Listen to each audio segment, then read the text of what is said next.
કણ કણમાં શિવ છે, દરેક જગ્યાએ શિવ છે. વર્તમાન શિવ છે, ભવિષ્ય શિવ છે. બોલો હર હર મહાદેવ. ઓમ નમઃ શિવાય. તમામ ભક્તોને નાગપંચમીની હાર્દિક શુભકામનાઓ. આજે અમે તમારી સમક્ષ એક એવી દિવ્ય કથા લઈને આવ્યા છીએ જે નાગપંચમીનું સાચું રહસ્ય ખોલશે. આ કથા એટલી ભાવનાત્મક અને પ્રેરણાદાયી છે કે તે તમારા હૃદયને સ્પર્શી જશે અને તમારા મનને ભક્તિથી ભરી દેશે. પરંતુ શાસ્ત્રોમાં કહેવાયું છે કે અધૂરી કથા સાંભળવી એ પાપ અને દુઃખનું કારણ બને છે. તેથી આ કથાને અંત સુધી સાંભળજો. જો તમે પણ નાગદેવતાની કૃપા મેળવવા માંગતા હોય તો પહેલાં વિડીયોને લાઈક કરો અને કોમેન્ટમાં જય નાગદેવતા, જય ભોલેનાથ જરૂર લખજો. અને જો તમે ચેનલમાં નવા હો તો ચેનલને સબસ્ક્રાઈબ અવશ્ય કરજો. મિત્રો, શ્રાવણ માસની વદ પક્ષની પંચમી તિથિએ નાગપંચમીનો ઉત્સવ ધામધૂમથી ઉજવાય છે. સનાતન હિન્દુ ધર્મમાં સર્પને ખૂબ જ ઊંચું સ્થાન આપવામાં આવ્યું છે. ભગવાન શિવ ગળામાં વાસુકી નાગ પહેરે છે અને ભગવાન વિષ્ણુ શેષ નાગ પર વિરાજમાન છે. અને કહેવાય છે કે સમુદ્ર મંથન સર્પ દેવતાની મદદથી જ સફળ થયું હતું. આ કારણથી જ હિન્દુઓમાં સર્પની પૂજા કરવામાં આવે છે, તેમને પ્રસાદ ચડાવવામાં આવે છે અને તેમને અત્યંત શુભ માનવામાં આવે છે. ભગવાન શિવ સર્પના દેવતા માનવામાં આવે છે. આ દિવસે નાગદેવતાની કથાઓ સાંભળવાથી સર્વ દુઃખ દૂર થાય છે અને મનોકામનાઓ પૂર્ણ થાય છે. તેથી આજે આપણે નાગપંચમીની પવિત્ર કથાઓ સાંભળીએ, જે સાંભળવાથી નાગદેવતાની આપણા પર કૃપા વરસે છે. તો ચાલો નાગદેવતાનું સ્મરણ કરી કથાઓ સાંભળીએ. ઘણા વર્ષો પહેલાંની વાત છે, જ્યારે આ ધરતી પર સત્ય અને ધર્મનું રાજ હતું. મહાભારતનું ભયાનક યુદ્ધ પૂર્ણ થઈ ચૂક્યું હતું. કુરુક્ષેત્રની રક્તરંજિત ભૂમિ હવે શાંત પડી હતી, પરંતુ તેની છાયા હજી પણ માનવજાતના હૃદય પર અંકાયેલી હતી. તે સમયે રાજ્ય કરતા હતા મહાન રાજા પરીક્ષિત, જેઓ અર્જુનના પૌત્ર અને અભિમન્યુના પુત્ર હતા. રાજા પરીક્ષિત એક આદર્શ રાજા હતા, ન્યાયપ્રિય, પ્રજાવત્સલ અને ધર્મના રક્ષક. તેમના શાસનકાળમાં ના કોઈ ભૂખ્યું હતું, ના કોઈ દુઃખી. પરંતુ કાળની ગતિ ક્યારેય રોકાતી નથી. એક દિવસ એક નાનકડી ભૂલે આ મહાન રાજાના જીવનમાં તોફાન લાવી દીધું. એક દિવસ રાજા પરીક્ષિત શિકાર માટે નીકળ્યા. બપોરની તપતી ગરમીમાં તેઓ તરસથી વ્યાકુળ થઈ ગયા. તરસની પીડામાં તેઓ ઋષિ શમીકના આશ્રમે પહોંચ્યા. ઋષિવર તે સમયે ગહન સમાધિમાં લીન હતા.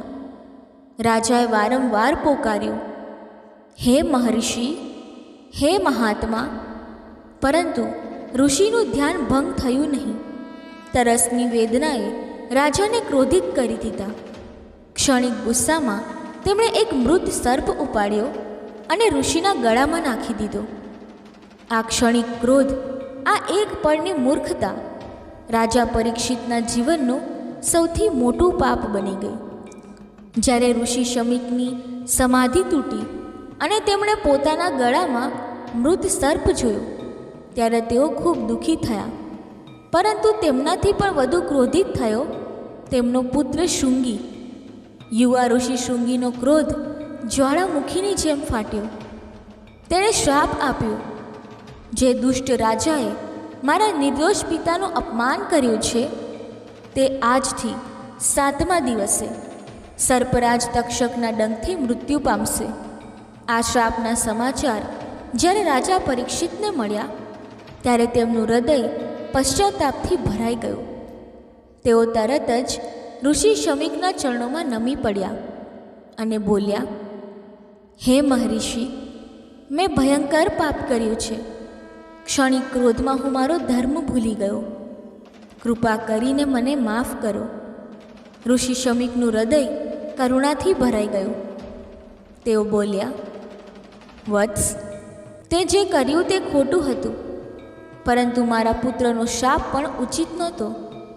હવે આ શાપ પાછો ખેંચી શકાય નહીં, પરંતુ આ 7 દિવસનો સદુપયોગ કર. સુખદેવજી પાસેથી શ્રીમદ ભગવત સાંભળ અને મોક્ષ પ્રાપ્ત કર. રાજા પરીક્ષિત ગંગા તટે ગયા અને ઉપવાસ કર્યો. 7 દિવસ સુધી તેઓ શ્રીમદ ભાગવત સાંભળતા રહ્યા. અંતિમ દિવસે જ્યારે સૂરજ આથમી રહ્યો હતો, તક્ષક નાગ એક બ્રાહ્મણનું રૂપ ધારણ કરીને રાજાની પાસે પહોંચ્યો. તેણે કહ્યું, હે રાજન, હું તમારા માટે કેટલાક ફળો લાવ્યો છું. રાજાએ નિર્ભયતાથી ફળ સ્વીકાર્યું. જેવું તેમણે ફળને સ્પર્શ કર્યું, તે તક્ષક નાગમાં રૂપાંતરિત થયો અને રાજાને ડંખ માર્યો. રાજા પરીક્ષિતના મૃત્યુ સાથે સમગ્ર રાજ્યમાં હાહાકાર મચી ગયો. તેમનો પુત્ર જન્મેજય રાજગાદી પર બેઠો, પરંતુ તેના હૃદયમાં તક્ષક પ્રત્યે પ્રચંડ બદલાની આગ ધધકતી હતી. જન્મેજયનો શોક અને ક્રોધ જોવા જેવું હતું. તેના મહાન પિતાનું આવું મૃત્યુ તેના માટે અસહ્ય હતું. તેણે નિશ્ચય કર્યો કે આ ધરતી પરથી સમસ્ત સર્પોનો નાશ કરશે.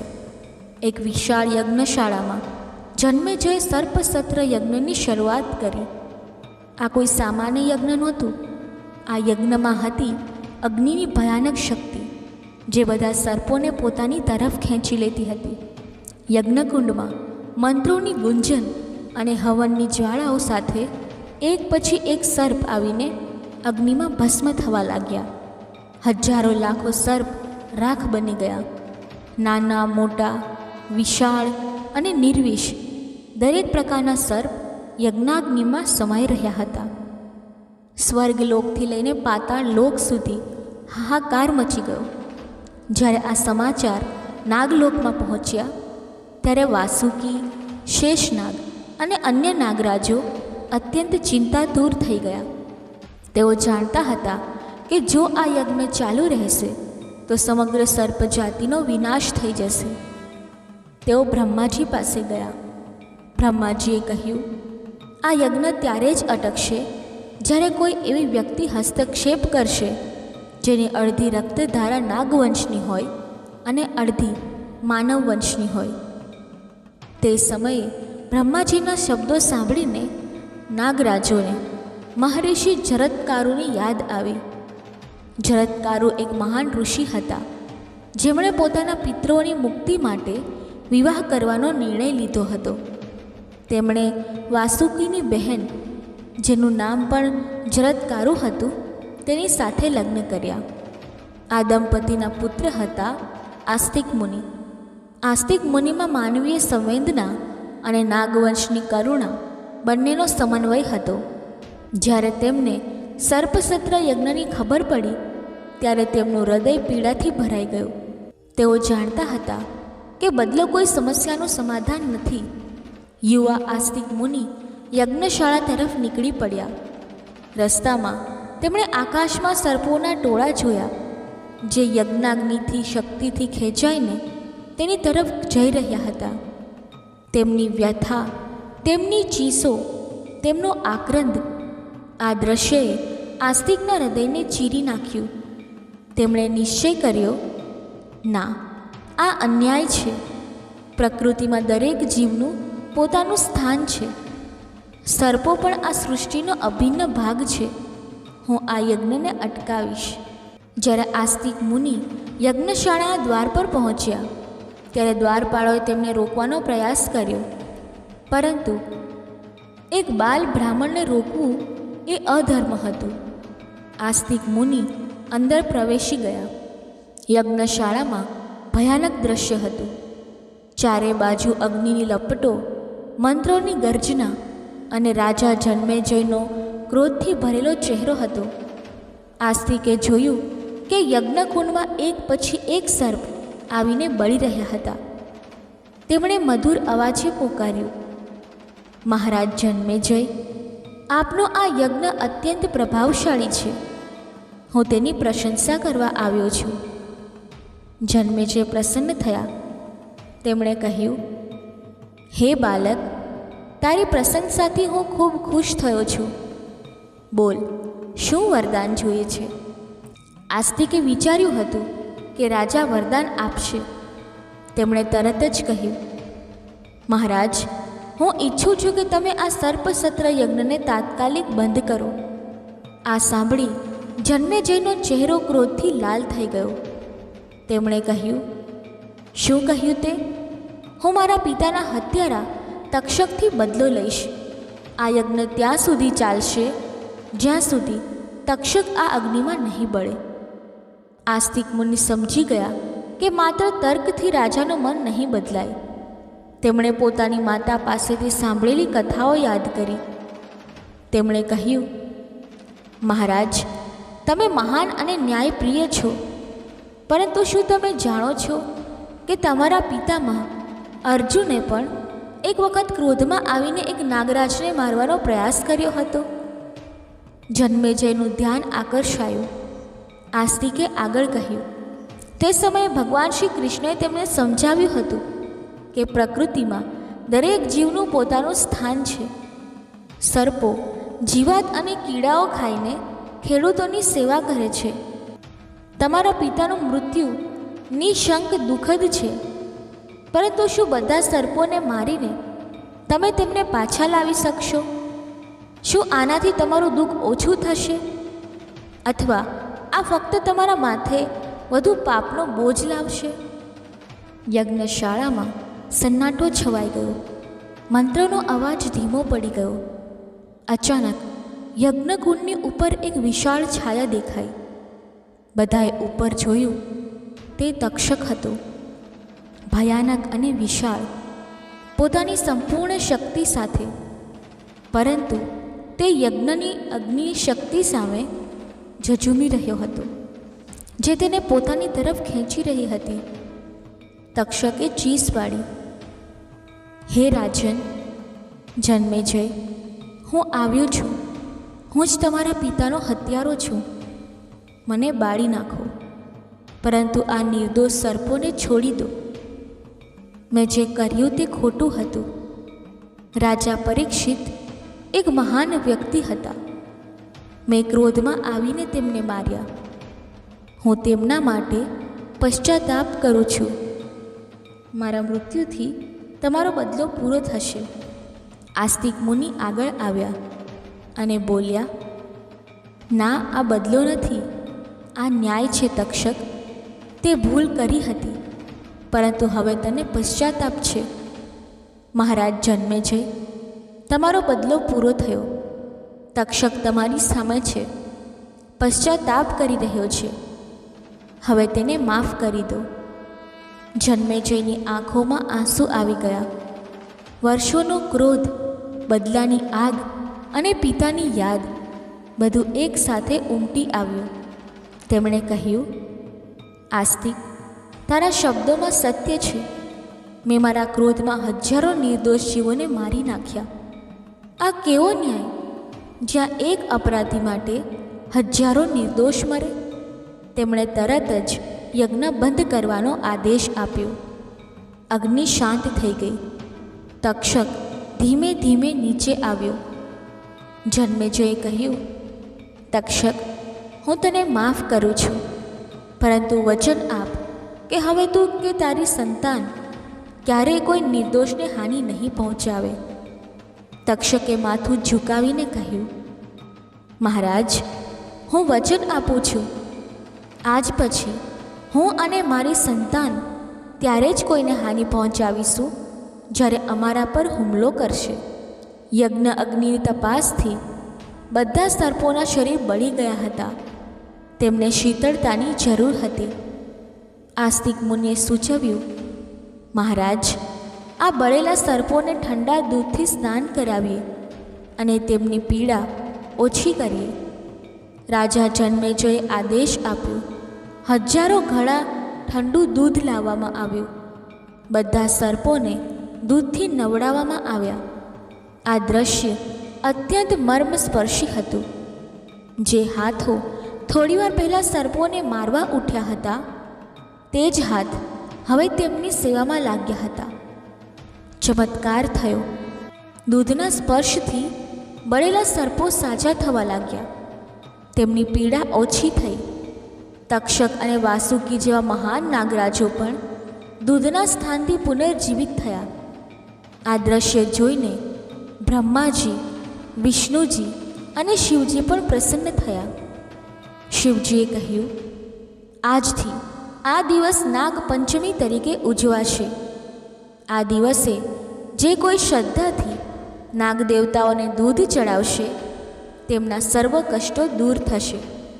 આ દિવ્ય દ્રશ્યથી સમગ્ર યજ્ઞશાળા શાંતિ અને ભક્તિથી ભરાઈ ગઈ. જે અગ્નિ થોડીવાર પહેલાં સર્પોનો નાશ કરી રહી હતી તે હવે શાંત થઈ ગઈ હતી. જે હૃદયોમાં ક્રોધ અને બદલાની આગ ધધકતી હતી તે હવે કરુણા અને ક્ષમાથી ભરાઈ ગયા હતા. આસ્તિક મુનિએ પોતાની બુદ્ધિ, સંયમ અને નાગવંશની રક્તધારાના બળે એક અશક્ય લાગતું કાર્ય કરી બતાવ્યું. તેમણે ન માત્ર સર્પ જાતિનો વિનાશ રોક્યો, પરંતુ રાજા જન્મેજયના હૃદયમાં પણ શાંતિ અને ન્યાયનો પ્રકાશ પાથર્યો. તક્ષકે આસ્તિક મુનિ અને રાજા જન્મેજયના ચરણોમાં નમીને કહ્યું, હે મહારાજ, હે મુનિવર, તમે મને માત્ર જીવન જ નહીં પરંતુ એક નવો ધર્મ અને એક નવો માર્ગ પણ આપ્યો. હું અને મારું નાગવંશ આજથી નિર્દોષોને ક્યારેય હાનિ નહીં પહોંચાડીએ. આ ઘટનાએ સમગ્ર રાજ્યમાં એક નવી શરૂઆતનો પાયો નાખ્યો. રાજા જન્મેજયે પોતાના પિતાના મૃત્યુના શોકને ક્ષમા અને સમજણની ભાવનામાં રૂપાંતરિત કર્યું. તેમણે આદેશ આપ્યો કે આ દિવસથી દર વર્ષે નાગપંચમીના રૂપે ઉજવણી કરવામાં આવશે. આ દિવસે લોકો શ્રદ્ધાથી નાગદેવતાઓની પૂજા કરશે અને તેમને દૂધ ચડાવશે, જેથી તેમની પીડા શાંત થાય અને તેઓ પ્રસન્ન રહે. આસ્તિક મુનિએ પણ આ નિર્ણયનું સમર્થન કર્યું અને કહ્યું, હે મહારાજ, આ દિવસથી નાગવંશ અને માનવ વંશ વચ્ચે સદ્ભાવનાનો સેતુ બંધાશે. સર્પો પ્રકૃતિના રક્ષક છે અને તેમની પૂજા કરવાથી માનવજાતને શાંતિ અને સમૃદ્ધિ પ્રાપ્ત થશે. આ દિવસે નાગલોકમાં પણ ખુશીનો માહોલ હતો. વાસુકી, શેષનાગ અને અન્ય નાગરાજોએ આસ્તિક મુનિનો આભાર માન્યો. તેઓએ કહ્યું, હે આસ્તિક, તે અમારી જાતિનું માત્ર રક્ષણ જ નહીં પરંતુ અમને એક નવું સન્માન પણ અપાવ્યું. આજથી અમે માનવોના રક્ષક બનીશું અને જે કોઈ શ્રદ્ધાથી અમારી પૂજા કરશે તેના સર્વ કષ્ટો દૂર કરીશું. આ ઘટનાએ નાગપંચમીની પરંપરાને જન્મ આપ્યો. આ દિવસે લોકો નાગ દેવતાઓને દૂધ ચડાવે છે, કારણ કે દૂધની શીતળતાએ સર્પોની પીડાને શાંત કરી હતી. બોલો નાગ દેવતાની જય. હર હર મહાદેવ. હવે આપણે બીજી દિવ્ય કથા સાંભળીએ જે તમામ દુઃખ હરનારી છે. પરંતુ તે પહેલાં વિડીયોને લાઈક કરજો અને કોમેન્ટમાં જય નાગદેવતા જરૂર લખો. ઘણા વર્ષો પહેલાંની વાત છે. સૂરજપુર નામના એક નાનકડા ગામમાં એક વૃદ્ધ ડોશી તેના 7 દીકરાઓ અને તેમની પત્નીઓ સાથે રહેતી હતી. આ મોટા પરિવારમાં ખેતરોની ખેતી, ઘરના કામકાજ અને રોજિંદી જવાબદારીઓ વહેંચીને જીવન ચાલતું હતું. ઘરમાં સૌની વચ્ચે પ્રેમ અને એકતા હતી. પરંતુ આ પરિવારની નાની વહુ માટે જીવન એટલું સરળ ન હતું. નાની વહુ આ પરિવારની સૌથી નાની સભ્ય હતી. બધી જેઠાણીઓના પિયરમાં મા બાપ, ભાઈ બહેન હતા જે તેમની મદદે આવી શકતા હતા. પરંતુ નાની વહુના પિયરમાં કોઈ ન હતું. તે એકલી હતી અને આ કારણે પરિવારના અન્ય સભ્યો તેને અનાથ કે નપીરી કહીને મેણા મારતા. તેનું દુઃખ સાંભળવા કે તેને બચાવવા કોઈ ન હતું. જેઠાણીઓ તેની પાસે આખો દિવસ કામ કરાવતી. ઘરના વાસણો માંજવાથી લઈને ખેતરના કામ સુધી નાની વોએ બધું એકલા હાથે કરવું પડતું. આટલું બધું હોવા છતાં તેને ઘણીવાર પૂરું ખાવાનું પણ નહોતું મળતું. નાની વહુ શાંત અને ધીરજવાન સ્ત્રી હતી. તે ચૂપચાપ મેળા સાંભળતી અને પોતાનું કામ કરતી. તેનું મન દુઃખથી ભરેલું હતું, પરંતુ તેની પાસે ફરિયાદ કરવાનો કોઈ રસ્તો ન હતો. તેના પતિ પોતાની માતાનો આદર કરતા. ઘરની શાંતિ જાળવવા માટે તેને ચૂપ રહેવાનું કહેતા. આમ નાની વહુ એકલી પડી ગઈ હતી અને તેનું દુઃખ કોઈ સમજી શકતું નહોતું. એવામાં ભાદરવો મહિનો આવ્યો. આ મહિનામાં શ્રાદ્ધનો સમય હતો, જેમાં ઘરે ખીર પૂરી અને શાક જેવી વાનગીઓ બનતી. એક દિવસે પરિવારે ખીર રાંધી અને બધાએ મળીને આનંદથી ખાધી, પરંતુ નાની વહુને કોઈએ ખીર ખાવા બોલાવી નહીં. નાની વહુ તે સમયે ગર્ભવતી હતી અને તેનું મન ખીરની મીઠી સુગંધથી લલચાઈ રહ્યું હતું. તેના પેટમાં રહેલું બાળક પણ જાણે ખીરની સુગંધથી આકર્ષાતું હતું. નાની વહુએ હિંમત કરીને સાસુને વિનંતી કરી, માં, મને થોડી ખીર ખાવાનું મન થાય છે, થોડી આપો ને. સાસુએ કડક અવાજમાં જવાબ આપ્યો, તપેલીમાં જે હોય તે ખાઈ લે અને વાસણો માંજી નાખ. નાની વહુનું દિલ તૂટી ગયું. તે રસોડામાં ગઈ અને તપેલી જોઈ. તપેલીની આજુબાજુ થોડી ખીર ચોંટેલી હતી, પરંતુ ખાવા જેવું કંઈ ન હતું. નિરાશ થઈને તેણે ચૂપચાપ વાસણો લીધા અને નદી કિનારે માંજવા ગઈ. નદી કિનારે પહોંચીને નાની વહુએ તપેલીમાં ચોંટેલી ખીર ભેગી કરવાનું નક્કી કર્યું. તેણે એક કપડાના ટુકડામાં થોડી ખીર ભેગી કરી તેને બાંધીને ઝાડ નીચે મૂકી દીધી. તેણે વિચાર્યું, વાસણો માંજી લઉં, પછી આ ખીર ખાઈશ. તેના મનમાં આશા હતી કે આ થોડી ખીરથી તેની ઈચ્છા પૂરી થશે, પરંતુ નસીબને કંઈક બીજું જ મંજૂર હતું. નાની વહુએ ખીર ઝાડ નીચે મૂકી. ત્યાં એક ગર્ભવતી નાગણ, જે તે ઝાડના રાફડામાં રહેતી હતી, તેને ભૂખ લાગી હતી. ખીરની સુગંધે તેને આકર્ષી અને નાગણે ઝડપથી ખીર ખાઈ લીધી. વાસણો માંજીને પાછી ફરેલી નાની વહુએ જોયું કે ખીરનું કપડું ગાયબ હતું. તેનું દિલ ભરાઈ આવ્યું, પરંતુ તેણે ગુસ્સો કે નિરાશા બતાવવાને બદલે શાંતિથી કહ્યું, કોઈ બિચારી મારા જેવી દુખિયારીએ આ ખીર ખાધી હશે. જેણે ખાધી હોય તેનું પેટ ઠરજો. નાગણ ઝાડના રાફડામાંથી આ બધું જોતી હતી. તેને લાગ્યું કે નાની વહુ ગાળો દેશે, પરંતુ તેના શબ્દોએ નાગણનું હૃદય પીગાળી દીધું. નાગણ તેની સામે આવી અને બોલી, દીકરી, મેં તારી ખીર ખાઈ લીધી કારણ કે મને ખૂબ ભૂખ લાગી હતી. તારા શબ્દોએ મારું મન જીતી લીધું. બોલ, તું આટલી દુઃખી કેમ છે? નાની વહુએ આંખોમાં આંસુ સાથે કહ્યું, મારા પિયરમાં કોઈ નથી. મારા સાસરિયા મને નપીરી કહીને મેણા મારે છે. હું ગર્ભવતી છું અને થોડા સમયમાં મારો ખોળો ભરવાનો છે, પરંતુ મારે કોઈ ભાઈ નથી, તો હું ખોળો ભરવા કોને બોલાવું? આટલું બોલીને તે ગળગળી થઈ ગઈ. નાગણને નાની વહુની વાત સાંભળીને દયા આવી. તેણે દિલાસો આપતા કહ્યું, દીકરી, ચિંતા ના કર. જ્યારે તારો ખોળો ભરવાનો સમય આવે ત્યારે એક કંકોત્રી મારા રાફડા પાસે મૂકી દેજે. બાકીનું હું સંભાળી લઈશ. નાગરના શબ્દોથી નાની વહુના મનમાં નવી આશા જાગી. તે ખુશ થઈને ઘરે પાછી ફરી અને તેના હૃદયમાં નાગદેવતા પર વિશ્વાસ દ્રઢ થયો. તેણે નક્કી કર્યું કે તે નાગરના કહેવા પ્રમાણે કંકોત્રી મૂકશે અને નાગદેવતાની કૃપાથી તેનું દુઃખ દૂર થશે. થોડા મહિનાઓ પછી નાની વહુનો ખોળો ભરવાનો સમય આવ્યો.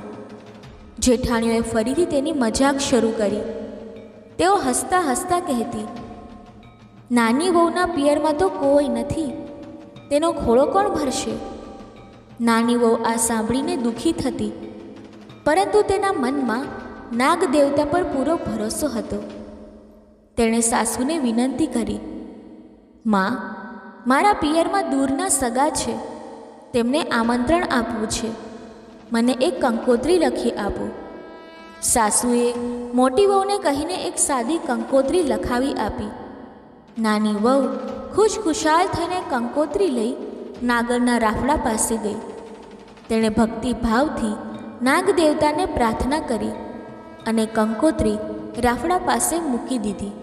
ખોળો ભરવાના દિવસે સૂરજપુરમાં વાતાવરણ તણાવપૂર્ણ હતું. જેઠાણીઓ નાની વહુની મજાક કરવામાં વ્યસ્ત હતી. તેઓ કહેતી, આજે તો નાની વહુના પિયરિયા આવશે, ગાડું ભરીને સોના ચાંદી લઈને. પરંતુ ક્યાં છે તેના સગા? તે તો અનાથ છે. નાની વહુ ચૂપચાપ બેઠી હતી. તેના મનમાં નાગ દેવતા પર અતૂટ વિશ્વાસ હતો. તે ભક્તિભાવથી પ્રાર્થના કરી રહી હતી, હે નાગમાતા, મારા મેણા ભાંગો, મારું માન રાખો. થોડી વારમાં દૂરથી ગાડાઓના પૈંડાનો અવાજ સંભળાયો, જાણે કોઈ રાજવી કાફલો આવી રહ્યો હોય. બધા આશ્ચર્યથી તે દિશામાં જોવા લાગ્યા. ગાડાઓ ઘરના આંગણામાં આવીને થંભી ગયા અને તેમાંથી એક અત્યંત સુંદર નાગણ, નાગદેવતા અને નાગકુમારો મનુષ્યના રૂપમાં ઉતર્યા. તેમના વસ્ત્રો ચમકતા હતા, ચહેરા પર દિવ્ય તેજ હતું અને પાછળ નોકરો સોનાની પેટીઓ અને કિંમતી વસ્તુઓ ઉતારી રહ્યા હતા. સાસુ અને જેઠાણીઓ સ્તબ્ધ થઈ ગઈ. તેમને લાગ્યું કે આ કોઈ સ્વપ્ન જ છે. જેઠાણીઓના ચહેરા પર ઈર્ષ્યા અને આશ્ચર્યનું મિશ્રણ હતું. તેઓ વિચારતી હતી કે આ કોણ છે જે આટલી ભવ્યતાથી આવ્યા છે. સાસુએ ઝડપથી વહુને આદેશ આપ્યો, અરે, મહેમાનો આવ્યા છે, ઝટપટ લાપસીના આંધણ તૈયાર કરો, તેમને આરામ આપો. પરંતુ નાગણે શાંતિથી કહ્યું, વેવાણ, અમને દૂધ સિવાય કંઈ જ ન ચાલે, બીજું કંઈ ન મૂકશો. સાસુએ તરત જ દૂધના મોટા દેગડા ચડાવ્યા. તેમાં સૂકા મેવા, કેસર અને મસાલા નાખ્યા અને દૂધને ગરમ કરીને કાથરોટમાં રેડ્યું. દૂધ ઠરી ગયું ત્યારે નાગ કુટુંબને પીવા માટે આમંત્રણ આપ્યું. નાગકુમારોએ આનંદથી દૂધ પીધું અને તેમના ચહેરા પર સંતોષનું તેજ ચમકી ઉઠ્યું. ત્યારબાદ નાગકુમારોએ નાની વહુનો ખોળો ભરવાની વિધિ શરૂ કરી. તેઓએ સોનાના આભૂષણો, હીરા માણેકના ઘરેણાં, કિંમતી વસ્ત્રો અને અન્ય ભેટો નાની વહુના ખોળામાં મૂક્યા. આંગણામાં ગીતો અને વાજિંત્રોના અવાજથી વાતાવરણ આનંદમય બની ગયું. દરેકને પહેરામણીમાં સોનું અને વસ્ત્રો મળ્યા, જેથી જેઠાણીઓના મનમાં પણ આનંદ અને આશ્ચર્યની લાગણી જાગી. વિધિ પૂરી થયા પછી નાગણે સાસુને કહ્યું, વેવાણ, હું અમારી દીકરી નાની વહુને સુવાવડ માટે લઈ જાઉં છું. સુવાવડ પછી 6 મહિને હું જાતે જ તેને પાછી મૂકી જઈશ. સાસુ હજુ આશ્ચર્યમાંથી બહાર નીકળી નહોતી. તેણે ચૂપચાપ સંમતિ આપી અને નાની વહુને વિદાય કરી. નાની વહુ નાગણ સાથે રાફડા તરફ ચાલી. તેના મનમાં થોડી શંકા હતી, પરંતુ તેની આશા અને ભક્તિ મજબૂત હતી. રાફડા પાસે પહોંચીને નાગણે જમીન પર હાથ ફેરવ્યો અને અચાનક જમીન ખસીને એક ભોંયરાનો રસ્તો ખુલી ગયો. અંદર એક ભવ્ય મહેલ હતો, જેમાં ઝગમગતા ઝવેરાત, રેશમી પડદા અને આરામદાયક ઓરડાઓ હતા. નાની વહુને લાગ્યું કે તે કોઈ સ્વર્ગલોકમાં આવી ગઈ છે. નાગણે કહ્યું, દીકરી, અહીં તને બધું મળશે. તું આરામ કર, ખા પી અને હિંચકે ઝૂલ. નાગકુમારોને દૂધ પીવડાવવા માટે આ રૂપાની ઘંટડી વગાડજે, પરંતુ ગરમ દૂધ ના આપતી. નાની વહુએ આ જવાબદારી ખુશીથી સ્વીકારી અને તેના મનમાં નાગદેવતા પ્રત્યે કૃતજ્ઞતા ભરાઈ ગઈ. થોડા દિવસો પછી એક શુભ મુહૂર્તમાં નાની વહુએ એક સુંદર દીકરાને જન્મ આપ્યો. બાળકનું રૂપ એટલું દિવ્ય હતું કે જાણે તે કોઈ દેવપુત્ર હોય. નાગણ અને નાગકુમારોએ તેની ખૂબ સેવા કરી. તેને સ્વાદિષ્ટ વાનગીઓ, ફળો અને આરામ આપ્યો. મહેલમાં કોઈ વસ્તુની ઉણપ નહોતી અને નાની વહુ આનંદથી રહેતી હતી. તે રોજ રૂપાની ઘંટડી વગાડીને નાગકુમારોને દૂધ પીવડાવતી અને તેઓ તેના પ્રત્યે આદર રાખતા. પરંતુ એક દિવસ જ્યારે નાની વહુ બીજા ઓરડામાં હતી, તેના નાના દીકરાએ રમતમાં ઘંટડી વગાડી દીધી. નાગકુમારો દોડતા આવ્યા અને બાળક ગભરાઈને ઘંટડી તેમની પૂંછડીઓ પર પાડી દીધી, જેથી તેમની પૂંછડીઓ કપાઈ ગઈ. બીજા કુમારોએ ગરમ દૂધ પીધું અને તેમના મોઢા દાઝી ગયા. તેઓ ગુસ્સે થઈને બાળક પર હુમલો કરવા દોડ્યા, પરંતુ નાની વહુ દોડીને આવી અને તેને બચાવી લીધો. તેણે નાગકુમારોની દશા જોઈને માફી માંગી. મારા ભાઈઓ, આ તો બાળકની અજ્ઞાનતા છે, મને માફ કરો. નાગણે તેમને સમજાવ્યા અને થોડા દિવસોમાં વાત શાંત થઈ ગઈ. સુવાવડનો સમય પૂરો થયા પછી નાગણે નાની વહુને સુંદર આભૂષણો, વસ્ત્રો અને ભેટો આપીને વિદાય કરી. નાની વહુ તેના દીકરા સાથે સાસરે પાછી ફરી, જ્યાં તેનું માન વધી ગયું. જેઠાણીઓ અને સાસુ હવે તેની સાથે આદરથી વર્તતા, પરંતુ તેમના મનમાં ઈર્ષ્યા પણ હતી. નાગકુમારો, જેમના મનમાં હજુ ગુસ્સો હતો, વેર લેવા માટે ઘરે આવ્યા અને ઘરની નીચે સંતાઈ ગયા. પરંતુ જ્યારે નાની વહુ પાણી ભરવા જતી હતી અને તેને ઠેસ વાગી, તો તે બોલી, ખમ્મા મારા બાંડિયા બુચિયા વીરોને. તો નાગકુમારોનું હૃદય પીગળી ગયું. આ શબ્દો 4-5 વાર સાંભળીને તેઓ વિચારવા લાગ્યા કે તેમની બહેન તેમને હજુ પણ પ્રેમ કરે છે. તેમણે વેર છોડી દીધું અને આશીર્વાદ આપીને ચાલ્યા ગયા. થોડા દિવસો પછી નાની વહુના દીકરાએ રમતમાં જેઠાણીના બાળકનું દૂધ ઢોળી નાખ્યું. જેઠાણી ગુસ્સે થઈને બોલી, તારા પિયરથી ગાયો ભેંસો લઈ આવ, અમારા બાળકો દૂધ વગર ના રહે. નાની વહુને આ ખોટું લાગ્યું. તેણે નાગણ પાસે જઈને વિનંતી કરી. નાગણે કહ્યું, દીકરી, તું 2 દિવસ અહીં રોકાઈ જા, પછી ઘરે વાડો કરાવ. હું ગાયો ભેંસો મોકલીશ. નાની વહુ 2 દિવસ પછી ઘરે ગઈ અને વાડો તૈયાર કર્યો. ત્યારે નાગકુમારો પુષ્કળ ગાય ભેંસો લઈને આવ્યા. વાડો ભરાઈ ગયો. નાની વહુએ જેઠાણીઓને પણ થોડી ગાયો આપી, જેથી તેમનું મન બદલાઈ ગયું. તેઓ હવે પ્રેમથી વર્તવા લાગ્યા અને ઘરમાં એકતા અને આનંદ છવાઈ ગયો. નાની વહુની દયા, ધીરજ અને નાગદેવતા પરના વિશ્વાસે તેનું જીવન બદલી નાખ્યું. તેણે પ્રાર્થના કરી, હે નાગદેવતા, જેવું તમે મને ફળ્યા એવા સૌને ફળજો. બધાને સુખ અને સમૃદ્ધિ આપજો. બોલો નાગદેવતાની જય. હવે નાગદેવતાની કૃપા મેળવવા બીજી એક ચમત્કારિક કથા સાંભળીએ. એક નાનકડા ગામ કમલપુરમાં રામુ નામનો ખેડૂત રહેતો હતો. તેની સાથે તેની પત્ની સીતા અને તેમનો નાનો દીકરો બાલુ રહેતા હતા. રામુ ખૂબ જ સરળ અને ઈમાનદાર હતો. તે પોતાના ખેતરમાં મહેનત કરીને પરિવારનું ગુજરાન ચલાવતો હતો. સીતા પણ સુશીલ, સંસ્કારી અને ધર્મપરાયણ હતી. તે રોજ પૂજા અર્ચના કરતી અને ઘરના કામમાંથી સમય મળે ત્યારે ખેતરમાં રામુને મદદ કરતી. આ રીતે રામુ, સીતા અને બાલુ ખુશીથી જીવન જીવતા હતા. બાલુની નાની નાની હરકતો અને મીઠું હાસ્ય ઘરને આનંદથી ભરી દેતું હતું. ખેતરોની હરિયાળી અને ઘરની શાંતિમાં તેમનું જીવન સુંદર રીતે ચાલતું હતું. પણ નિયતિની કંઈક અલગ જ યોજના હતી. એક દિવસ રામુ ખેતરમાં કામ કરવા ગયો. તે જમીન ખોદતો હતો ત્યારે અચાનક તેની કોદાળી નીચે એક સાપ આવી ગયો અને કોદાળીના ફટકાથી સાપ મરી ગયો. રામુએ મરેલો સાપ જોયો તો તેને ખૂબ દુઃખ થયું. તે ધર્મનિષ્ઠ હતો અને આ અજાણી ભૂલને તેણે મોટું પાપ ગણ્યું. તેણે સાપના બિલમાં જોયું તો ત્યાં એક નાનું સાપનું બચ્ચું હતું. પણ નાગણ ન હતી. રામુ વિચારમાં પડી ગયો. તેણે ધાર્યું કે આ બચ્ચું હવે એકલું થઈ ગયું છે. તેની માતા ક્યાંક હશે કે નહીં હોય, પણ હું આ નાના જીવને એકલું નહીં છોડી શકું. તેના હૃદયમાં દયા જાગી.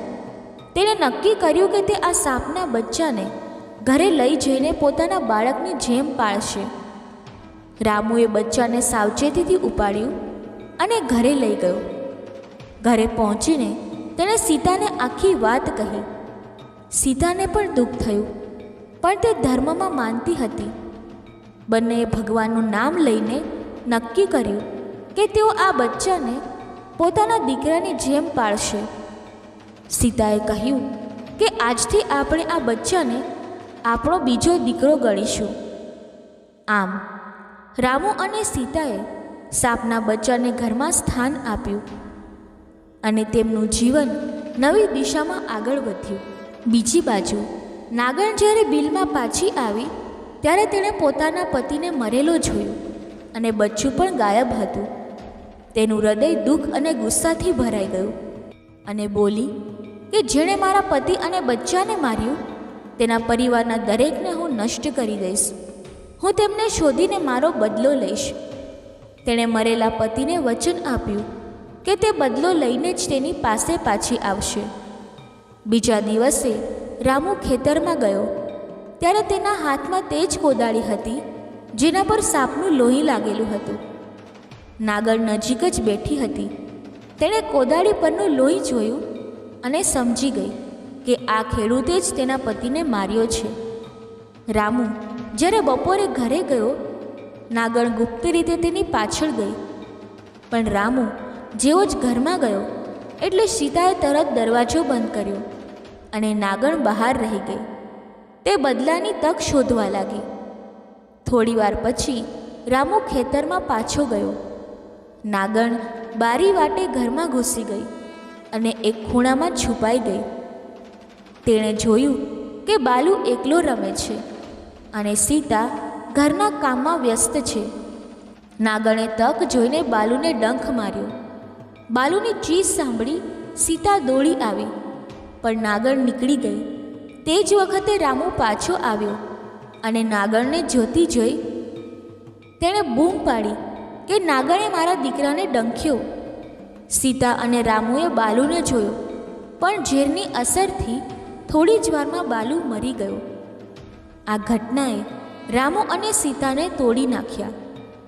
તેમનું ઘર, જે હંમેશા હસી ખુશીથી ગૂંજતું હતું, હવે શોકમાં ડૂબી ગયું. રામુએ સીતાને સમજાવ્યું કે આપણે આ સાપના બચ્ચાને આપણો દીકરો ગણીશું, તેને પ્રેમથી પાળીશું. પણ સીતાના હૃદયમાં બાલુની યાદ હંમેશા રહેતી. નાગણને લાગ્યું કે તેણે તેનો બદલો લઈ લીધો. પણ એક દિવસ તે ફરી રામુના ઘરે આવી. બારીમાંથી જોયું તો તેની આંખો આશ્ચર્યથી ભરાઈ ગઈ. રામુ અને સીતા તેના બચ્ચાને દૂધ પીવડાવતા હતા. તેને પોતાના દીકરાની જેમ પ્રેમ કરતા હતા. નાગણનું હૃદય પીગળી ગયું. તેને પોતાની ભૂલનો અહેસાસ થયો. તે રડવા લાગી અને વિચાર્યું કે આ લોકો મારા બચ્ચાને આટલો પ્રેમ આપે છે અને મેં તેમના દીકરાને મારી નાખ્યો. રામુથી અજાણે ભૂલ થઈ, પણ મેં જાણી જોઈને તેમનું જીવન છીનવ્યું. તેના હૃદયમાં પશ્ચાતાપની ભાવના જાગી. તેણે નક્કી કર્યું કે તે આ ભૂલનું પ્રાયશ્ચિત કરશે. તે રોજ ગુપ્ત રીતે રામુના ઘરે આવતી અને બારીમાંથી જોતી કે રામુ અને સીતા તેના બચ્ચાને કેવો પ્રેમ આપે છે. થોડા દિવસોના નિરીક્ષણ પછી તેને ખાતરી થઈ ગઈ કે આ લોકો તેના બચ્ચાને પોતાના દીકરાની જેમ પાળે છે. આ જોઈને તેનું મન દુઃખ અને શરમથી ભરાઈ ગયું. તે વિચારવા લાગી કે મેં આ નિર્દોષ પરિવારનો દીકરો બાલુને મારી નાખ્યો અને આ લોકો મારા બચ્ચાને આટલો પ્રેમ આપે છે. તેનો દોષ ભાવ તેને ચેનથી જીવવા દેતો ન હતો. એક દિવસ તે શિવ મંદિરમાં ગઈ અને ભગવાન શિવ સમક્ષ રડવા લાગી. તેણે પ્રાર્થના કરી કે હે ભગવાન, મેં અજાણતા મોટો દોષ કર્યો મેં રામુ અને સીતાના દીકરાને મારી નાખ્યો. તેમની ગોદ ખાલી થઈ ગઈ. કૃપા કરીને તેમની ગોદ ભરી દો. તેમને એક બાળક આપો. નાગણની આ ભક્તિભાવની પ્રાર્થના ભગવાન શિવ સુધી પહોંચી, કારણ કે એવું કહેવાય છે કે ભગવાન શિવ નાગની પ્રાર્થના ઝડપથી સાંભળે છે. થોડા દિવસો પછી એક શુભ સવારે એક અજાણી શેઠાણી રામુના ઘરે આવી. તેની ગોદમાં એક નાનું બાળક હતું. આંખોમાં આંસુ સાથે તેણે રડતા રડતા કહ્યું કે આ બાળકને નાગણે ડંખ માર્યો છે અને અમારી પાછળ દુશ્મનો પડ્યા છે જે આ બાળકને છીનવી લેશે. તમે આ નિર્દોષ જીવને બચાવો. ભગવાન શિવ તમારું ભલું કરશે. રામુ અને સીતાને બાલુની યાદ આવી ગઈ, પણ તેમના હૃદયમાં દયા જાગી. તેમણે બાળકને હૃદયથી સ્વીકાર્યું અને શેઠાણી ઝડપથી ચાલી ગઈ. રામુ અને સીતાએ બાળકને જોયું, પણ ઝેરની અસરથી તે બેહોશ હતું. તેના નાના હાથ પગ ઠંડા પડી રહ્યા હતા. બંનેએ શિવજીની પ્રાર્થના શરૂ કરી. હે નાગદેવતા, હે શિવશંભુ, આ બાળકનું રક્ષણ કરો. તેમની ભક્તિનો અવાજ આકાશમાં ગુંજી રહ્યો હતો. તે જ ક્ષણે નાગણ, જે બારી પાસે ગુપ્ત રીતે સંતાઈને જોઈ રહી હતી, તેનું હૃદય પીગળી ગયું. તેણે પોતાની ચમકતી મણી બારીમાંથી નીચે ફેંકી. રામુએ આશ્ચર્યથી મણી ઉપાડી અને બાળકના ડંખવાળા સ્થાને લગાવી. મણીના સ્પર્શથી ઝેર ચૂસાઈ ગયું અને બાળકની આંખો ખુલી. તેનું નાનું મુખ હાસ્યથી ઝળકી ઉઠ્યું. રામુ અને સીતાની આંખોમાં આનંદના આંસુ છલકાયા.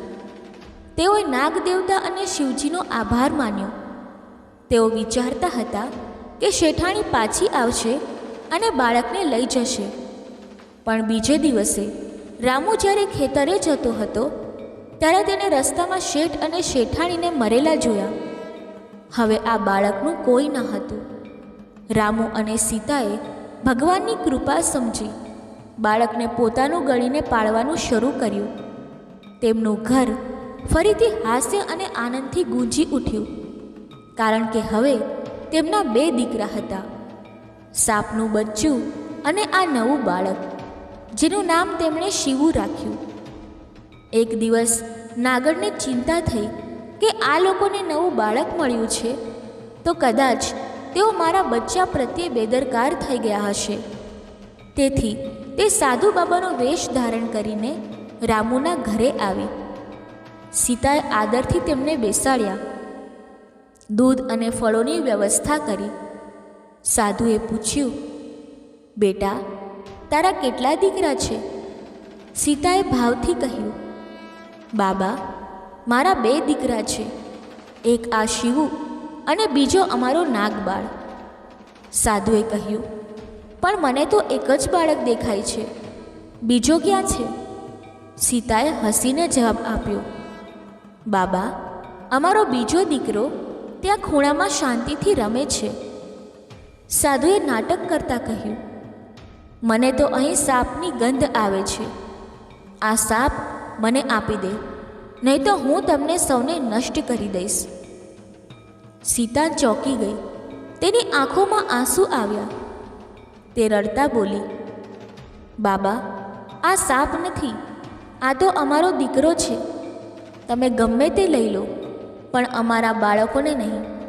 અમે બંનેને સરખો પ્રેમ આપીએ છીએ. તે જ સમયે રામુ ઘરે આવ્યો. તેણે સાધુની ધમકી સાંભળી. તે બોલ્યો, બાબા, તમે મારો જીવ લઈ લો, પણ મારી પત્ની અને બાળકોને છોડી દો. તેમને માતા અને પિતાની જરૂર છે.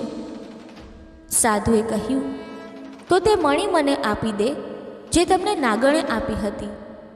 રામુએ વિચાર્યું, આ મણી અમારા શિવનો જીવ બચાવવા માટે હતી. હવે તેની કોઈ જરૂર નથી. અને તેણે મણી સાધુને આપી દીધી. સાધુ ઘરની બહાર નીકળ્યો અને નાગણ પોતાના અસલી રૂપમાં આવી ગઈ. તેની આંખોમાં આનંદ અને શાંતિ હતી. તેને ખાતરી થઈ કે રામુ અને સીતા તેના બચ્ચાને પોતાના દીકરાની જેમ પ્રેમ આપે છે. તેનું હૃદય હળવું થયું. તે શિવ મંદિરે ગઈ, પોતાના મરેલા પતિની સામે ઊભી રહી અને બોલી, મેં મારું વચન પૂરું કર્યું. મેં રામુ અને સીતાને તેમનું બાળક પાછું આપ્યું અને તેમની દયા જોઈને મારો પશ્ચાતાપ પૂરો થયો. હવે મારે જીવવાનો કોઈ અર્થ નથી. તેણે ભગવાન શિવને પ્રાર્થના કરી અને ત્યાં જ પોતાના પ્રાણ ત્યાગી દીધા. થોડી વાર પછી રામુ બહાર નીકળ્યો અને નાગણને મરેલી જોઈ તેની બાજુમાં મળી પડી હતી. રામુએ સમજી લીધું કે આ નાગણ તેના બચ્ચાને જોવા અને તેમની પરીક્ષા લેવા આવી હતી. તેના હૃદયમાં દયા જાગી. રામુ અને સીતાએ નાગ અને નાગણનો અંતિમ સંસ્કાર ભક્તિભાવથી કર્યો, જેથી તેમની આત્માને શાંતિ મળે. નાગણની આપેલી મણીના આશીર્વાદથી રામુ અને સીતાને ક્યારેય કોઈ અભાવ ન રહ્યો. તેમનું ખેતર હરિયાળું રહેવા લાગ્યું અને ઘર શિવ અને નાગબાળના હાસ્યથી ગૂંજવા લાગ્યું. રામુ અને સીતાએ દરરોજ શિવ મંદિરમાં જઈને પ્રાર્થના કરી, હે નાગદેવતા, હે શિવશંભુ, તમે અમારી ગોદ ભરી અમને 2 દીકરા આપ્યા. સૌનું ભલું કરો, બધાને સુખ અને શાંતિ આપો. તેમની ભક્તિ અને દયાએ ગામમાં એક નવો આદર્શ સ્થાપ્યો અને કમલપુરમાં નાગદેવતાની જય જયકાર ગુંજવા લાગી. બોલો નાગદેવતાની જય, બોલો શિવ શંભુની જય. દર્શક મિત્રો, હવે આપણે એવી કથા સાંભળીએ જે કથા દ્વારા નાગપંચમી વ્રતની શરૂઆત થઈ. ઘણા વર્ષો પહેલાંની વાત છે. એક નગરમાં એક શ્રીમંત સાહુકાર અને તેની પત્ની રહેતા હતા. આ નગરમાં તેઓ ખૂબ જ પ્રતિષ્ઠિત વ્યક્તિ હતા. તેમના ઘરમાં કોઈ વસ્તુની કમી નહોતી.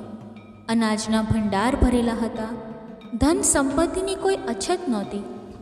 સાહુકારને 7 દીકરા હતા અને તેમની 7 વહુઓ હતી. આ બધી વહુઓ એક જ ચૂલા પર ભોજન બનાવતી હતી અને આખું કુટુંબ એકબીજા સાથે પ્રેમથી રહેતું હતું. ધીમે ધીમે સમય પસાર થતો ગયો અને શ્રાવણ મહિનો આવી પહોંચ્યો. સાહુકારની મોટી વહુએ કહ્યું, અરે, વરસાદનો સમય આવી ગયો. ચાલો પીળી માટી લઈ આવીએ, ઘરને લીપીએ અને થોડી માટી સાચવી રાખીએ. આ સાંભળીને 7 વહુઓ કોદાળી પાવડો લઈને માટી ખોદવા નીકળી પડી. તેઓ પોતપોતાની કોદાળીથી માટી ખોદીને ટોપલીમાં ભરવા લાગી. તે દરમિયાન મોટી વહુ જ્યાં માટી ખોદી રહી હતી ત્યાંથી એક સાપ નીકળ્યો.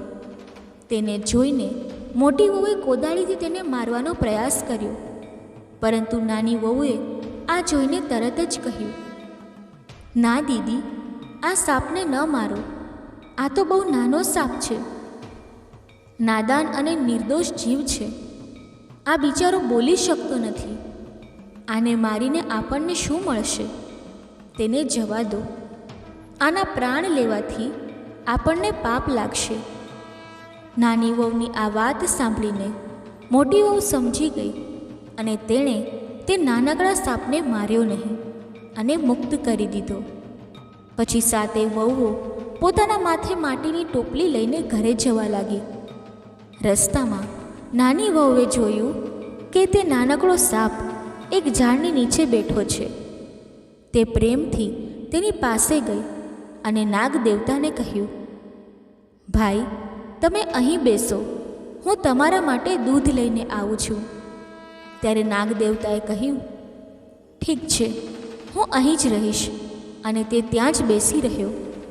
7 વહુઓ માટી લઈને ઘરે પહોંચી અને પોતપોતાના ઘરના કામમાં વ્યસ્ત થઈ ગઈ. તેઓ ખાવા પીવાની વ્યવસ્થા કરવા લાગી, ભોજન બનાવવા લાગી. પરંતુ નાની વહુ, જે નાગદેવતાને દૂધ લાવવાનું વચન આપીને આવી હતી, તે ઘરના કામમાં એટલી બધી ઉલઝી ગઈ કે તે ભૂલી ગઈ કે હું નાગદેવતાને વચન આપી આવી છું કે હું તમારા માટે દૂધ લઈ આવીશ. જ્યારે સવાર થઈ અને ભોજન તૈયાર થઈ ગયું ત્યારે નાની વહુને અચાનક યાદ આવ્યું, અરે, મેં કેટલું ખોટું કર્યું. હે ભગવાન, હું તો નાગ દેવતાને વચન આપીને આવી હતી કે તેમના માટે હું દૂધ લાવીશ. આ વિચાર આવતા જ નાની વહુએ ઝડપથી માટીના માટલામાંથી દૂધની કટોરી કાઢી અને દૂધ ગરમ કર્યું. પછી તેણે દૂધને પંખાથી ઠંડુ કર્યું. પછી પોતાની આંગળી નાખીને ચેક કર્યું કે દૂધ ઠંડુ થઈ ગયું છે. તે પછી તે ઝડપથી તે ઝાડ પાસે ગઈ જ્યાં નાગ દેવતા બેઠા હતા. ત્યાં જઈને તેણે જોયું કે નાગ દેવતા હજી પણ તે જ જગ્યાએ બેઠા છે. નાની વહુએ કહ્યું, ભાઈ, મને માફ કરો, મારાથી ખૂબ મોટી ભૂલ થઈ ગઈ. હું ભૂલી ગઈ હતી. તે કાન પકડી માફી માંગવા લાગી. નાગરાજે કહ્યું, હે બહેન, તું મને ભાઈ કહી રહી છે એટલે હું તને માફ કરું છું, નહીં તો હું તને ડંખ મારી દેત, કારણ કે તે મને ધોકો આપ્યો. એક બિચારા નિર્દોષ જીવ સાથે જૂઠું બોલી. નાની વહુએ કહ્યું, ના ભાઈ, હું ઘરના કામમાં ઉલઝી ગઈ હતી એટલે મને મોડું થયું. લો ભાઈ, આ દૂધ પી લો. તમારા માટે હું દૂધ લાવી છું. નાની વહુએ ખૂબ પ્રેમથી પોતાના હાથને નાગરાજને દૂધ પાયું અને નાગરાજે ખુશીથી દૂધ પી લીધું. દૂધ પીધા પછી નાગરાજ ખૂબ ખુશ થઈ ગયા અને કહેવા લાગ્યા, બહેન, હું તારાથી ખૂબ ખુશ છું. બેન, મારી પાસે કોઈ વરદાન માંગ. નાની વહુએ વિચાર્યું, મારે શું માંગવું? મારા ઘરમાં અનાજ, ધન સંપત્તિની કોઈ કમી નથી. બસ એક ભાઈની કમી છે, કારણ કે મારું કોઈ પિયર નથી. તેણે નાગદેવતાને કહ્યું, હે નાગદેવતા, હે ભાઈ, હું એકલી જ છું. મારે કોઈ ભાઈ બહેન નથી. મારું કોઈ પિયર નથી. બસ તમે મને બહેન કહો. આનાથી મોટું વરદાન મારા માટે બીજું કયું હોઈ શકે? ભાઈ, જ્યારે પણ હું તમને બોલાવું તમે મારી મદદે આવી જજો. આનાથી વધુ મને કશું નથી જોઈતું. આ સાંભળીને નાગરાજ ખૂબ ખુશ થયા અને તથાસ્તુ કહીને નાગલોક તરફ પ્રયાણ કર્યું. નાની વહુ નાગદેવતાને દૂધ પાઈને જ્યારે પોતાના ઘરે પાછી આવી ત્યારે શ્રાવણ માસનો સમય હતો.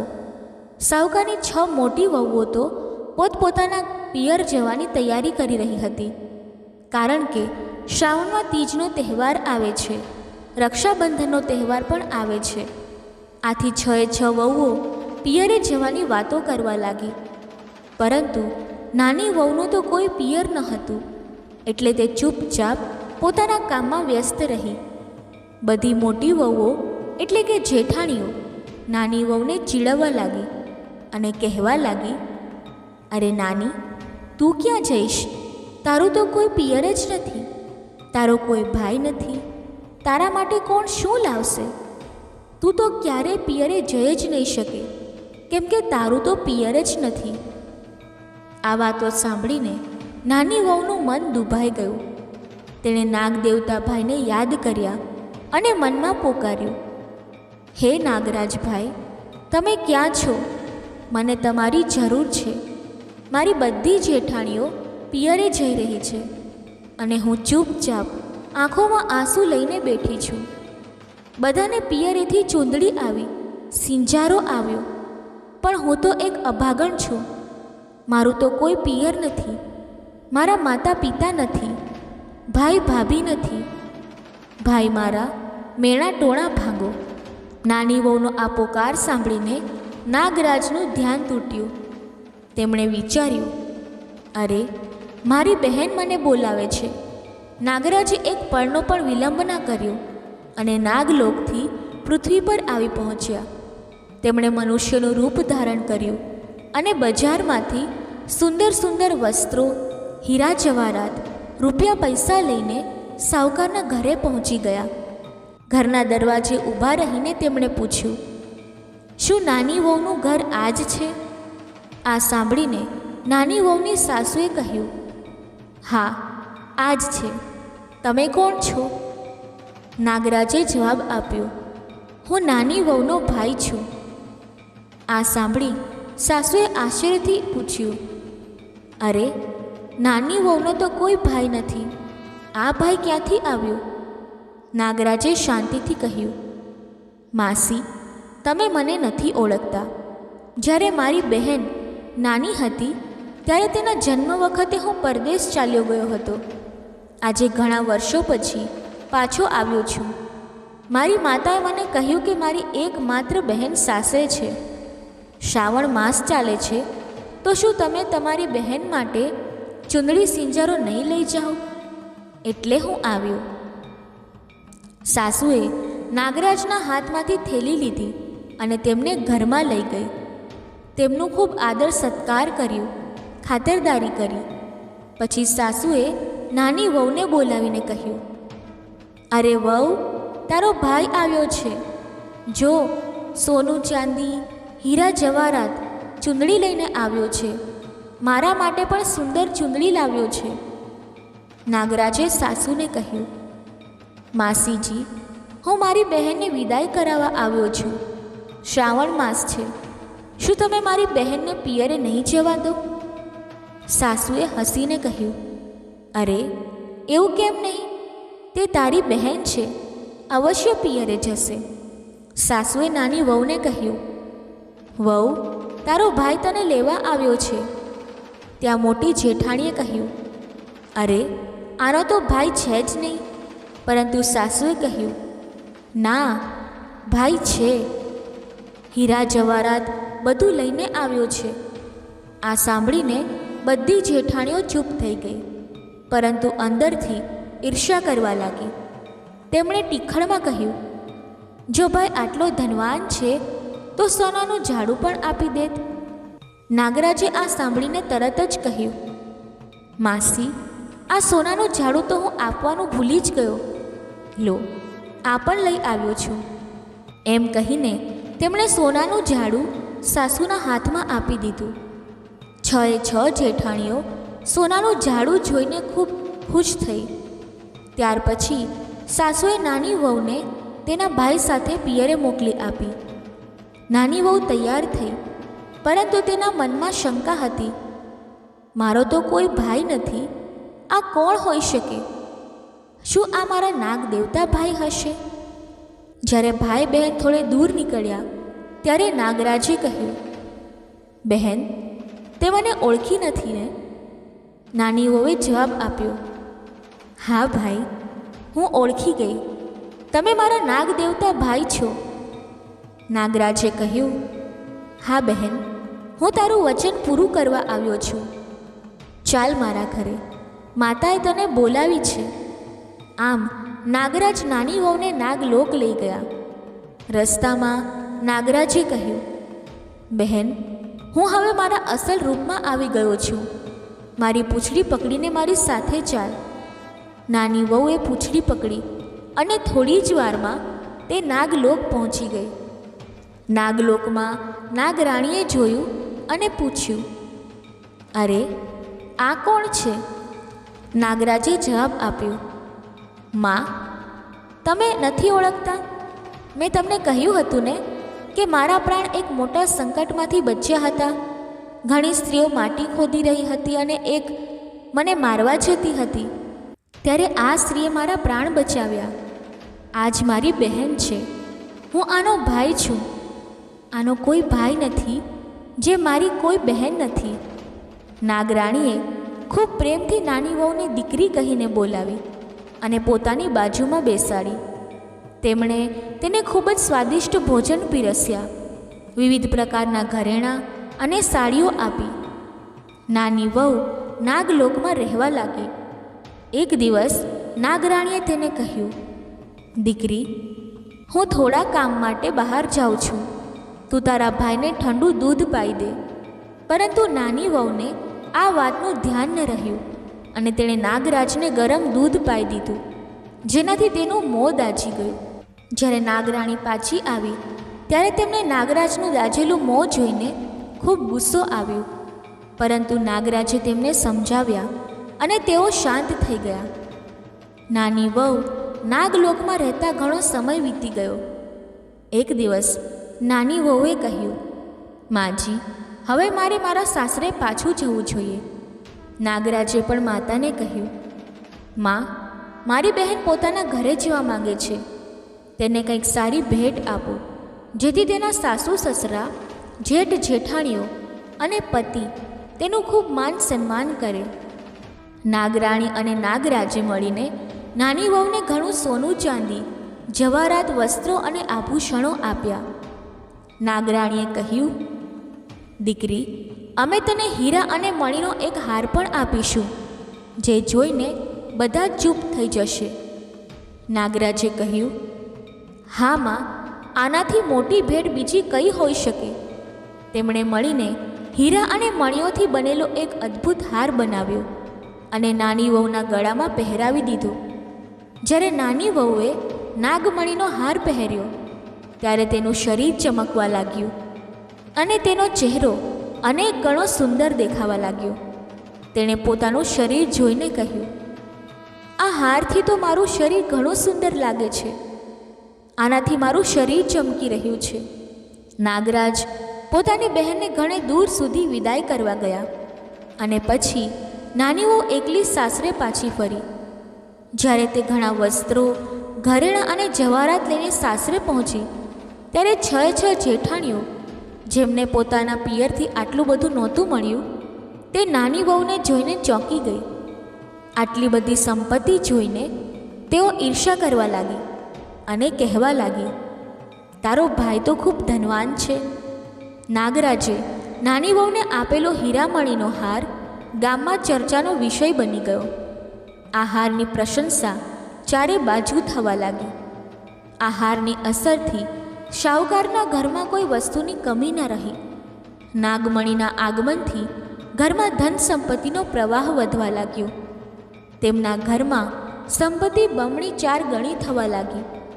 ગામના લોકો આ હાર જોવા આવવા લાગ્યા અને નાની વહુને ખૂબ માન સન્માન મળવા લાગ્યું. આખરે બધા નાગપંચમીનું વ્રત રાખવા લાગ્યા અને નાગ દેવતાને દૂધ પીવા લાગ્યા. નાની વહુ પણ દરેક નાગપંચમીએ પોતાના નાગ દેવતા ભાઈને દૂધ પાવા લાગી. ધીમે ધીમે સમય વીતતો ગયો. આ હારની ખ્યાતિ રાજ્યના રાજા અને રાણી સુધી પહોંચી. રાણીએ રાજાને કહ્યું, હે સ્વામી, શાહુકારની નાની વહુનો હાર મને જોઈએ. આવો હાર તો રાણીના ગળામાં હોવો જોઈએ. એક વહુના ગળામાં આ હારનું શું કામ? રાજાએ પોતાના મંત્રીને હુકમ કર્યો, જાઓ અને શાહુકારની નાની વહુ પાસેથી તે હાર તાત્કાલિક લઈ આવો. મંત્રીએ શાહુકારને જઈને કહ્યું, મહારાણીને નાની વહુનો હાર જોઈએ છે. રાજાએ સખત આદેશ આપ્યો છે, તે હાર આપો. ડરના કારણે શાહુકારે નાની વહુ પાસેથી હાર લઈને મંત્રીને આપી દીધો. નાની વહુને આ વાત ખૂબ ખરાબ લાગી. તેણે પોતાના નાગ દેવતા ભાઈને યાદ કર્યા અને પ્રાર્થના કરી, ભાઈ, રાણીએ મારો હાર છીનવી લીધો છે. ભાઈ, કંઈક એવું કરો કે જ્યારે રાણી આ હાર પહેરે ત્યારે તે સાપ બની જાય અને જ્યારે મને પાછો આપે ત્યારે તે ફરી હીરામણીનો હાર બની જાય. નાગ દેવતાએ એ જ પ્રમાણે કર્યું. જેવી રાણીએ હાર પહેર્યો તે સાપ બની ગયો. આ જોઈને રાણી ડરી ગઈ અને હાર દૂર ફેંકી દીધો. રાજાએ તરત શાહુકારને ખબર મોકલી કે નાની વહુને તાત્કાલિક મોકલો. શાહુકાર પોતે નાની વહુને લઈને રાજ દરબારમાં હાજર થયા. રાજાએ નાની વહુને પૂછ્યું, નાની વહુ, તે આ કેવો જાદુ કર્યો? હું તને સજા કરીશ. નાની વહુએ વિનમ્રતાથી કહ્યું, હે રાજન, મારી ભૂલ માટે મને માફ કરો. આ હાર એવો જ છે.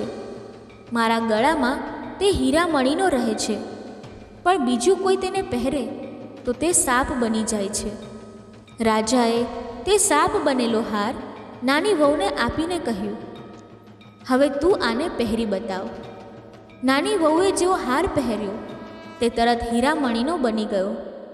આ જોઈને રાજા ખૂબ પ્રસન્ન થયા અને નાની વહુને ઇનામમાં ઘણી સોનાની મુદ્રાઓ આપી. નાની વહુ પોતાનો હાર લઈને ઘરે પાછી ફરી. આ બધું જોઈને મોટી શેઠાણીઓ ઈર્ષાથી નાની વહુના પતિને ઉશ્કેર્યો. નાની વહુ પાસે આટલું બધું ધન ક્યાંથી આવ્યું? પતિએ નાની વહુને બોલાવીને પૂછ્યું, સાચું સાચું કે આ ધન અને હાર તારી પાસે ક્યાંથી આવ્યા? નાની વહુએ જવાબ આપ્યો, આ ધન અને હાર મારા નાગ દેવતા ભાઈએ મને આપ્યા છે. નાગલોક મારું પિયર છે અને નાગરાજ મારા ભાઈ છે. પરંતુ તેના પતિને આ વાત હજમ ન થઈ અને તે તેના પર કલંક લગાવવા લાગ્યા. આ સાંભળી નાની વહુ ખૂબ દુઃખી થઈ ગઈ અને રડતા રડતા નાગદેવતાને વિનંતી કરી, હે નાગદેવતા, હે મારા ભાઈ, તમારી બહેન પર મોટી વિપત્તિ આવી છે. મારા પર કલંક લાગી રહ્યું છે. ભાઈ, તમે જલ્દી અહીં આવો. નાગરાજ તરત જ પોતાના અસલ રૂપમાં ગરજતા પ્રગટ થયા. તેમની હાજરી જોઈને બધા આશ્ચર્યમાં પડી ગયા. નાગરાજે કહ્યું, જો કોઈએ મારી ધર્મ બહેનના આચરણ પર શંકા કરી તો હું તેને ડંખ મારી દઈશ. બધાએ કહ્યું, હે નાગદેવતા, અમને માફ કરો, અમારાથી ભૂલ થઈ ગઈ. નાગરાજે કહ્યું, મારી બહેન તરફ કોઈ આંખ ઉઠાવીને ના જુએ. આ હાર મેં આપ્યો છે અને આના પર ફક્ત મારી બહેનનો જ અધિકાર છે. હું નાગલોકનો નાગરાજ છું અને આ મારી બહેન છે.